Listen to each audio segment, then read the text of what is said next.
Assalamualaikum warahmatullahi wabarakatuh dan selamat siang untuk kita semua.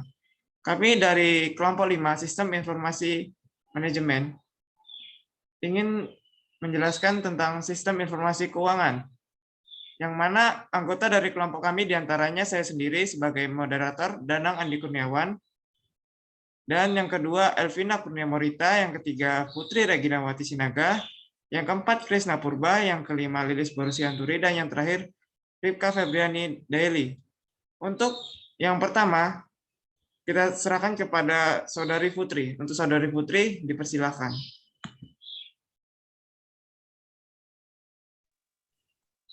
Apa itu manajemen keuangan?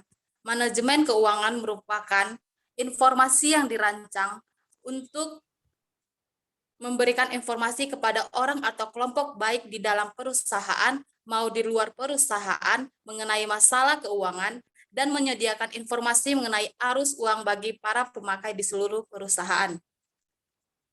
Sistem informasi keuangan ini juga merupakan sistem informasi yang dirancang untuk menyediakan informasi mengenai arus uang bagi para pemakai di seluruh perusahaan.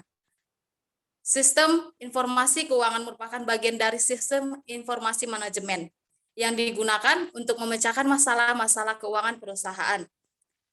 Secara umum, sistem informasi keuangan memiliki sistem pemasukan yang terdiri dari subsistem data processing didukung oleh internal audit subsistem yang menyediakan data dan informasi internal.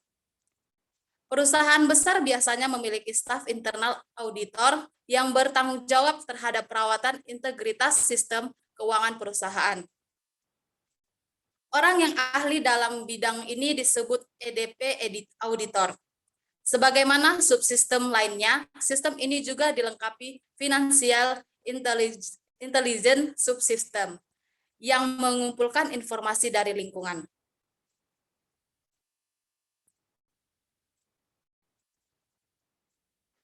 Adapun fungsi sistem informasi memberitahu Asia keuangan, yaitu satu, untuk meningkatkan kualitas pelaporan keuangan agar akurat, tepat waktu, dan dapat dipertanggungjawabkan yang mampu menghubungkan kantor Satker ke jenjang di atasnya. Yang kedua, untuk mendukung efisiensi, efektivitas, dan kelancaran penyusunan laporan keuangan. Yang ketiga, sebagai upaya mencapai peningkatan opini laporan keuangan. Tujuan sistem informasi keuangan. Sistem memberikan Asia keuangan harus memenuhi prinsip. Sistem informasi keuangan yang mampu itu harus memiliki prinsip seorang pria. Sistem informasi keuangan yang disusun harus memiliki prinsip murah. Baiklah, selanjutnya akan dilanjutkan oleh Krisna Purba. Untuk Krisna Purba, dipersilakan. Model sistem informasi keuangan dibagi menjadi dua bagian, yaitu subsistem input dan subsistem output. Subsistem input terdiri dari tiga bagian, yaitu sistem informasi akuntansi atau yang disingkat SIA, menyediakan data input bagi aplikasi keuangan. Yang kedua yaitu subsistem audit internasional atau disingkat SAI, membantu SIA dalam menyediakan data dan informasi internal dengan penelitian khusus yang dilakukan auditor terkenal. Yang ketiga yaitu subsistem intelijen keuangan atau disingkat SIK, mengumpulkan informasi dari elemen-elemen lingkungan yang mempengaruhi arus uang masyarakat, keuangan, pemegang dan pemilik saham, serta pemerintah. Yang kedua ada subsistem output. Subsistem output terdiri dari tiga, yaitu subsistem peramalan, di mana subsistem peramalan terdiri dari dua, yaitu sistem peramalan jangka panjang dan jangka pendek. Yang kedua ada subsistem arus uang melalui tiga, ada subsistem pengendalian, menyiapkan anggaran operasi tahunan dan kemudian menyediakan informasi umpan balik kepada manajer sehingga dapat memantau biaya aktual dibandingkan dengan anggaran.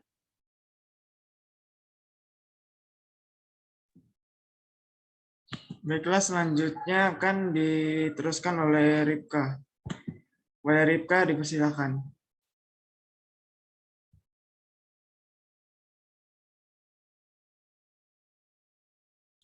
Sistem informasi akuntansi. Pemisian yang terupdate dalam sistem informasi akuntansi adalah, yang pertama adalah pembuatan dokumen terlebih dahulu. Selanjutnya, data tersebut dikumpulkan lalu diubah data tersebut jika ada kesalahan. Selanjutnya, data tersebut tersimpan.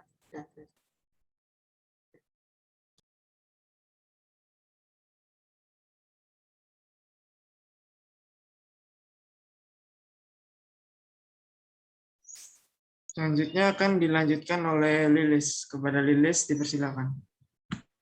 Baik, terima kasih kepada moderator. Subsistem audit internasional atau auditor itu dibagi menjadi dua jenis, yaitu jenis pemeriksaan abadi dan pemeriksaan intern. Kemudian yang kedua, jenis-jenis audit magang, yaitu audit keuangan, audit operasional, audit kesesuaian, rancangan sistem pengendalian intern. Subsistem audit internal, yaitu perusahaan besar maupun kecil bergantung pada auditor untuk mengaudit catatan akuntansinya untuk menguji kebenarannya. Memiliki kemampuan untuk mengevaluasi dan mempengaruhi operasi perusahaan secara independen dari sudut pandangan keuangan. Contohnya, laporan tahunan pemegang saham berisi laporan kepada pemegang saham yang menyatakan bahwa audit telah dilakukan. Perusahaan yang lebih besar memiliki sendiri staf auditor internal yang tugasnya sama dengan auditor eksternal, tetapi memiliki lingkup tanggung jawab yang lebih luas, antara lain berkemampuan untuk mengevaluasi dan mempengaruhi operasi perusahaan secara independen dari sudut pandangan keuangan. Kemudian jenis-jenis kegiatan audit, yaitu audit keuangan. Audit keuangan itu merupakan menguji akurasi catatan perusahaan dan merupakan jenis kegiatan yang dilakukan oleh auditor eksternal. Yang kedua yaitu audit operasional, yaitu dilakukan untuk pemeriksaan efektivitas prosedur. Ini merupakan jenis pekerjaan yang dilakukan oleh analisis sistem selama tahap analisa dari siklus hidup sistem. Pada saat auditor internal melakukan audit operasional, mereka mencari 3 kemampuan dasar sistem, yaitu yang pertama, pengendalian yang memadai. Apakah sistem dirancang untuk mencegah, mendeteksi, atau mengkoreksi kesalahan?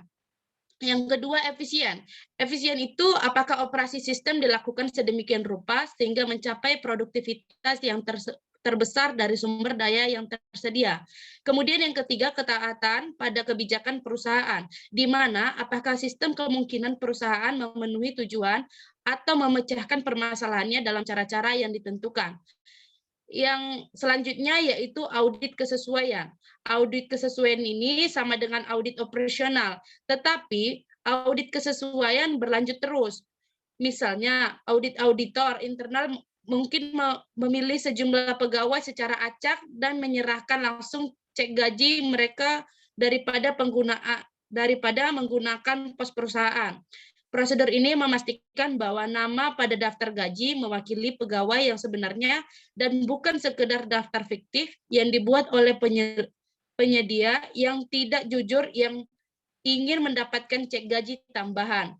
Kemudian rancangan sistem pengendalian internal, yaitu dalam audit operasional dan audit kesesuaian, auditor internal mempelajari sistem yang ada. Namun auditor seharusnya tidak menunggu sampai sistem diterapkan untuk melaksanakan pengaruhnya.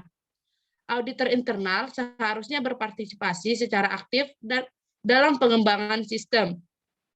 Kemudian ada 2 alasan dasar mengapa perlu melibatkan auditor internal dalam pengembangan sistem, yaitu salah satunya membiayai memperbaiki kesalahan sistem atau selama operasi dan peliharaan sistem, meningkat secara dramatis sering berlangsungnya siklus hidup sistem. Kemudian para auditor memberikan keahlian yang dapat meningkatkan kualitas sistem. Saya kembalikan kepada moderator. Terima kasih untuk Lilis. Selanjutnya akan dijelaskan oleh Elvina. Kepada Elvina, dipersilakan. Baiklah, di sini saya akan melanjutkan penjelasan dari teman saya, di mana yaitu tentang subsistem output, salah satunya itu subsistem peramalan. Yang di mana subsistem peramalan yang bertugas untuk memproyeksikan aktivitas yang dilakukan oleh perusahaan untuk jangka waktu panjang, di mana model peramalan telah dikembangkan yang meliputi data internal dan lingkungan, di mana data ini akan memberikan dasar bagi perencanaan jangka pendek dan jangka panjang. Sistem peramalan ada dua jenis, yaitu peramalan jangka pendek dan jangka panjang. Peramalan jangka pendek merupakan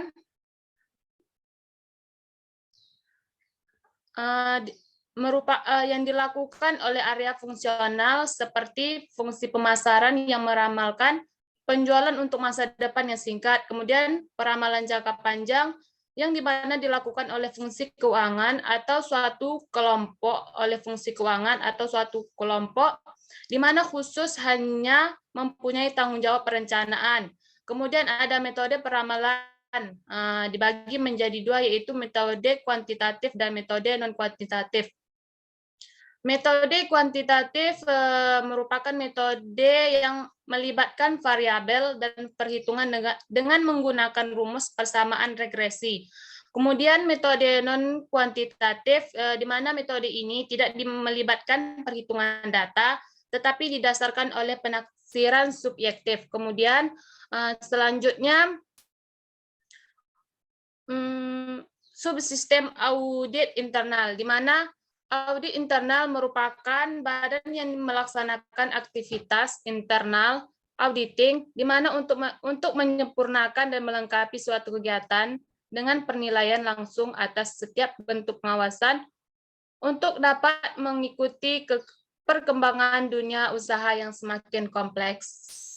Dan yang terakhir ada subsistem intelijen keuangan, di mana subsistem ini tugasnya untuk mengumpulkan data dari bank serta agen pemerintahan pasar dan sebagainya, di mana subsistem ini juga bertugas untuk memonitor ekonomi nasional dan memberikan informasi kepada eksekutif perusahaan dan analisis keuangan mengenai tren yang dapat mempengaruhi kondisi perusahaan serta berperan untuk mengidentifikasi sumber-sumber terbaik, modal tambahan dan investasi terbaik. Baiklah, terima kasih. Saya kembalikan kepada moderator.